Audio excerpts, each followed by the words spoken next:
Deep in the Maine woods, a fishing cabin stood silent. Shrouded in shadow and choked by vines, it was more ruin than dwelling. Locals whispered of strange happenings, of people driven mad. The cabin, they said, was haunted. Each creak of its timbers, each sigh of the wind through its broken panes, seemed to carry the weight of forgotten tragedies. Even the sunlight seemed hesitant to touch the clearing, as if afraid of what it might illuminate.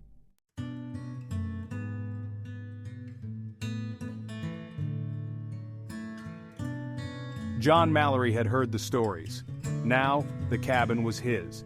Left to him by his great-uncle James, who had vanished without a trace decades earlier. John, a practical man, dismissed the stories as folklore. He decided to see for himself, to experience the cabin firsthand. They packed their fishing gear, their camping supplies, and a healthy dose of skepticism. They were not prepared for the truth.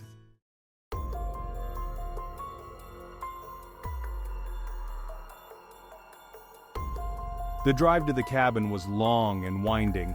The forest pressed close to the road as if trying to swallow them whole. As they neared the cabin, the woods seemed to close in.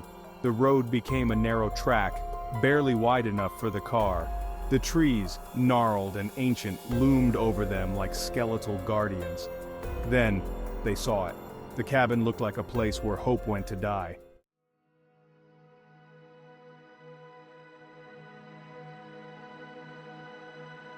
John pulled the car to a stop, the engine noise jarring in the stillness.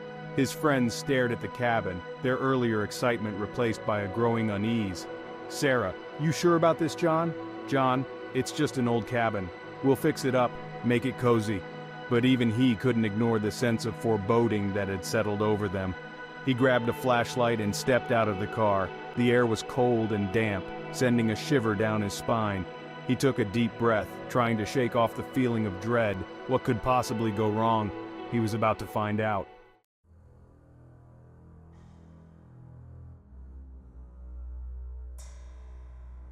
Nightfall came quickly.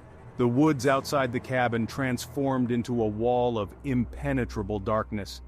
Inside, they huddled around a crackling fire, the flames casting flickering shadows on the rough-hewn walls. John had managed to get a generator working, providing a single bare bulb to fight back the gloom. Yet, it did little to dispel the oppressive atmosphere that clung to the cabin. Even the most skeptical among them couldn't shake off the feeling that they were not alone.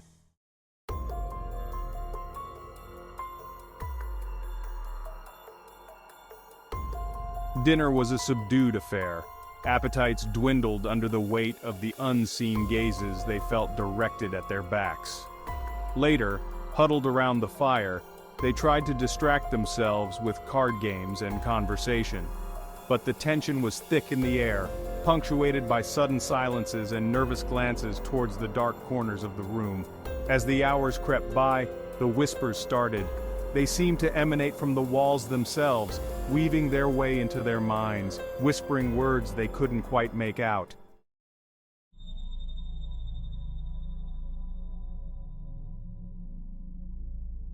John, determined to remain calm, tried to rationalize the sounds. Old houses creaked and groaned, especially in the dead of night.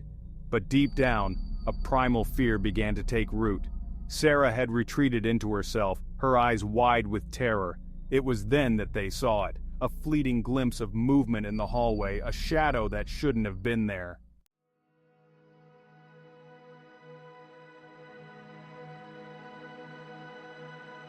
No one spoke. The silence stretched, broken only by their ragged breathing. The whispers seemed to intensify, swirling around them like a vortex of fear. "Get out! Leave this place! You don't belong here!" John, desperate to regain control of the situation, tried to convince himself it was just the wind. But even as he said the words, he knew it was a lie. The presence, whatever it was growing stronger, and it was not happy.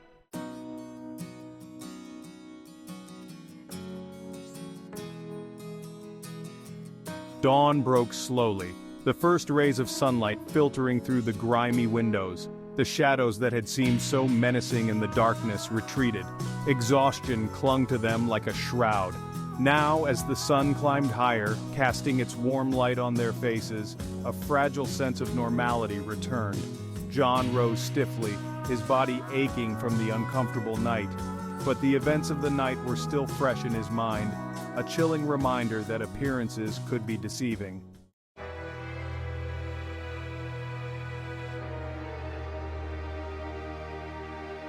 They spent the morning in a daze, moving about the cabin like sleepwalkers.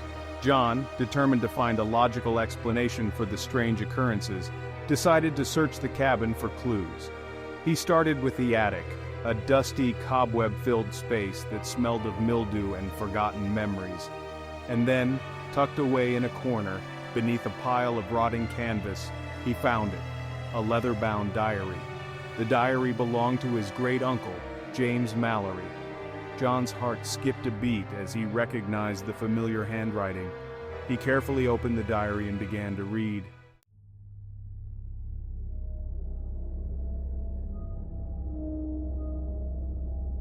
James Mallory's diary was more than just a record of his days. It was a chronicle of his descent into madness, a testament to the horrors that lurked within the cabin walls. According to James's account, the cabin was haunted by the ghost of a fisherman named Samuel, who had drowned in the lake decades earlier. Samuel had become obsessed with catching a legendary giant fish said to inhabit the lake's depths. One stormy night, Samuel had ventured out onto the lake alone, determined to finally capture his prize. Since then, his vengeful spirit had haunted the cabin, seeking solace he could never find.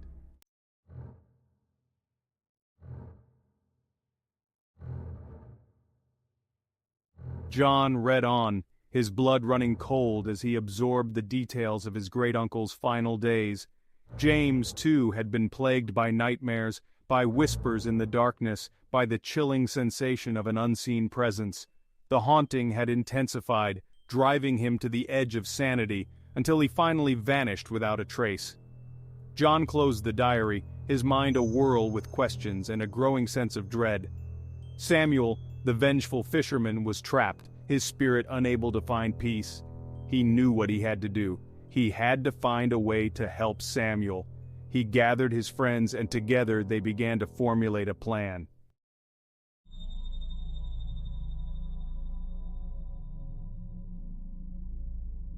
The second night fell upon the cabin like a heavy shroud. Darkness pressed against the windows as if trying to force its way in. Inside, the atmosphere was thick with anticipation and fear. John, Sarah, and Mark huddled around the fireplace, the flames casting flickering shadows on their faces. They had spent the day researching local legends, trying to find a way to appease Samuel's restless spirit. Their plan was simple, perhaps even foolish. They would try to communicate with Samuel to offer him their help in finding peace.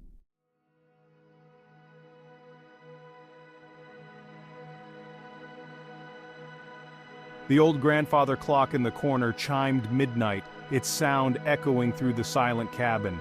A sudden gust of wind rattled the windows and the candles flickered. The temperature in the room plummeted, a bone-chilling cold that seemed to emanate from the very walls. And then, he was there. Standing in the doorway, his spectral form shimmering in the dim light, was Samuel. His eyes glowed with an eerie light, his face a mask of anger and despair. In his hand he clutched a fishing net, its strands dripping with what looked like seaweed and slime.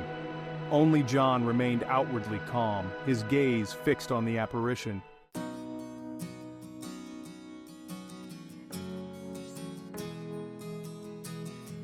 "Samuel," John said, his voice surprisingly steady despite the tremor that ran through him. "We know you're here. We know you're in pain. We want to help." The apparition remained motionless, its glowing eyes fixed on John. The air crackled with an unseen energy, making it difficult to breathe. John continued, his voice firm despite the fear that gnawed at his insides. "You don't have to suffer anymore, Samuel. Tell us what happened. Tell us what's keeping you here. Let us help you find peace." For a moment, nothing happened. Then, slowly, almost imperceptibly, Samuel's expression shifted. The anger in his eyes seemed to dim, replaced by a flicker of something else. Was it hope, or was it just a trick of the light?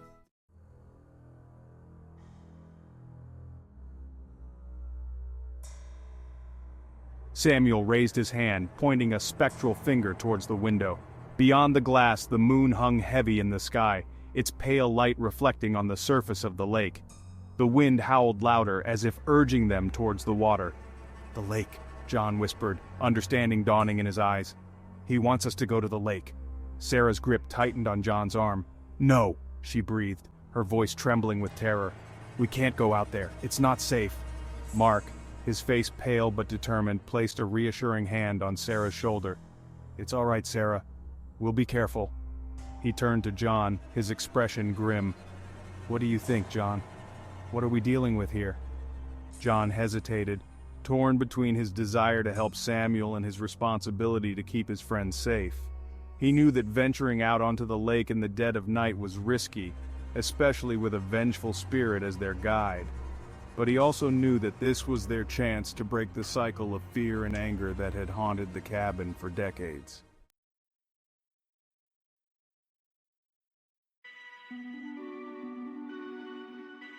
Section 5. A Glimmer of Hope. John took a deep breath, steeling himself for what lay ahead. He looked at his friends, their faces etched with a mixture of fear and determination.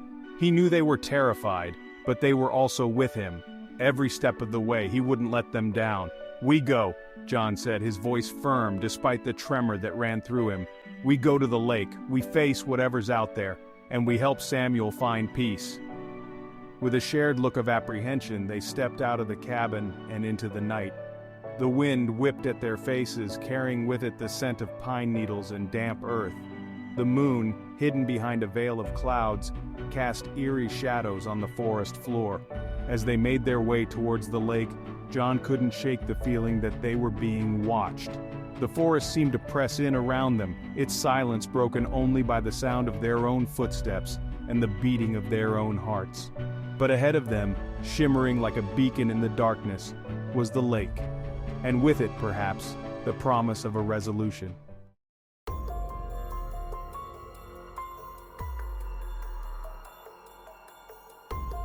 Section 1. The Approaching Storm. The air grew heavy as they approached the lake. The scent of pine needles was replaced by a cloying metallic smell that clung to the back of John's throat. The wind, which had been a mournful howl just moments before, now whipped around them in a frenzy, as if the very elements themselves were caught in the throes of some unseen struggle. John shone his flashlight across the surface of the water. The moon, now completely obscured by storm clouds, offered no reflection. The lake, usually a placid mirror at this time of night, churned and frothed, waves crashing against the rocky shore with unnatural violence. "This doesn't feel right," Mark muttered, his voice barely audible above the roar of the wind. He pulled his jacket tighter around himself, as if trying to ward off the sudden chill that had settled over them.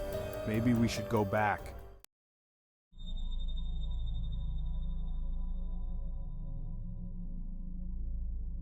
Section 2.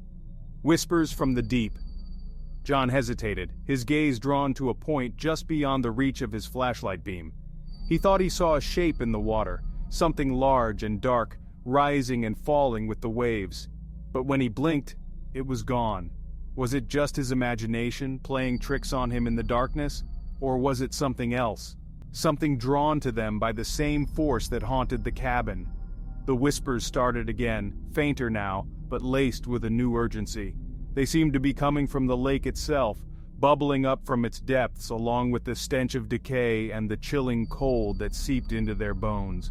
John strained to make out the words, his heart pounding in his chest. "What is it, John?" Sarah asked, her voice tight with fear. "What are you hearing?" John shook his head, trying to clear the whispers from his mind. "I don't know," he said, his voice barely a whisper. I can't quite make it out."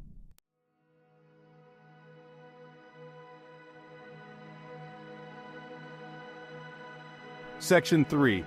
A Sacrifice for Peace. Suddenly the shape in the water reappeared. This time, there was no mistaking it. It was a boat, or at least the skeletal remains of one, its timbers rotten and waterlogged, its sails long since shredded by the wind and the waves. It bobbed on the surface of the water, a ghostly apparition illuminated by a flash of lightning that split the sky in two. And then John understood. The whispers weren't coming from the lake itself. They were coming from the boat. More specifically, they were coming from something on the boat. Something that wanted their attention. Something that wanted their help. He turned to his friends, his eyes wide with a mixture of fear and determination. "We have to get to that boat," he said, his voice firm despite the tremor that ran through him. "It's the key to all of this, I know it."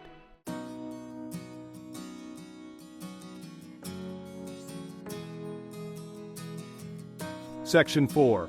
The cabin, silent. Without waiting for a response, John waded into the water, his boots sinking into the soft mud at the lake's edge. The water was icy cold, sending a jolt through his body that momentarily cleared the whispers from his mind. He could hear Sarah and Mark calling after him, their voices laced with fear and concern, but he didn't stop.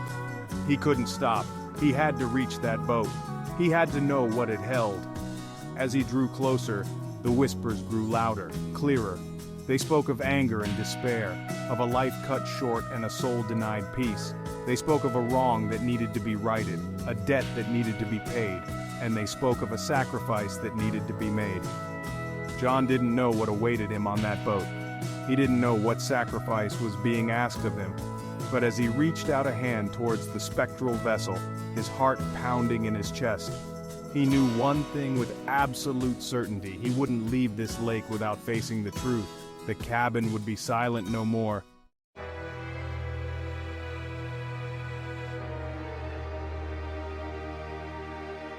Section 1. The Weight of Silence. John stood on the shore, water dripping from his clothes, the silence pressing in on him like a physical weight. The storm had vanished as quickly as it had arrived, leaving behind a sky glittering with stars and a lake that lay still as glass. The ghostly boat, along with its whispers, had disappeared, swallowed back into the depths. He turned back to the cabin, its silhouette stark against the horizon. For the first time since their arrival, it seemed peaceful, the darkness that had clung to it like a shroud lifting with the dawn. The air, no longer thick with dread, carried the scent of pine needles and damp earth, the natural fragrance of the forest reclaiming its own. Sarah and Mark rushed to his side, their faces etched with a mixture of relief and concern. They peppered him with questions, their words tumbling over each other in their haste to break the silence. But John remained silent, lost in his thoughts, the events of the night swirling in his mind like leaves caught in a sudden gust of wind.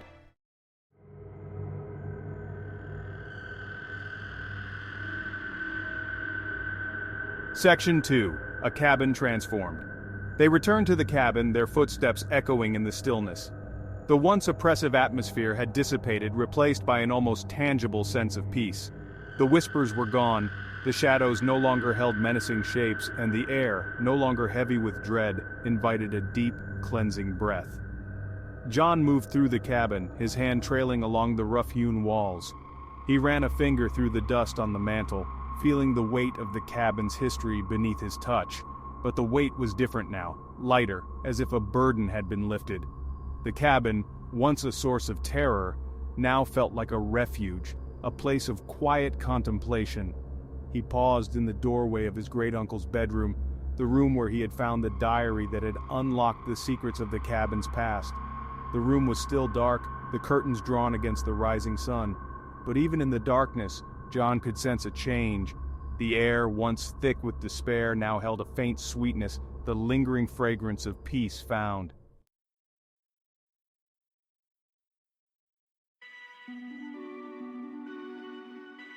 Section 3. Departure and Reflections.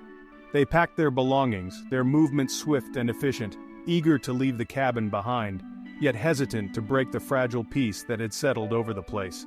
The rising sun cast long shadows across the clearing, painting the forest in hues of gold and green, a stark contrast to the oppressive darkness they had encountered just hours earlier. As they drove away, the cabin shrinking in the rearview mirror, John glanced back one last time. He saw the sunlight glinting off the lake, the forest whispering secrets only it knew, and the cabin, standing silent and watchful, a testament to the enduring power of the past and the possibility of redemption. He closed his eyes, leaning back against the headrest, the events of the night replaying in his mind. He had faced his fears, confronted the ghosts of the past, and emerged from the darkness forever changed. He didn't fully understand what had transpired, what sacrifice had been made, or what peace had been found. But he knew that the cabin and the lake held a power that transcended the boundaries of the natural world, a power that both terrified and humbled him.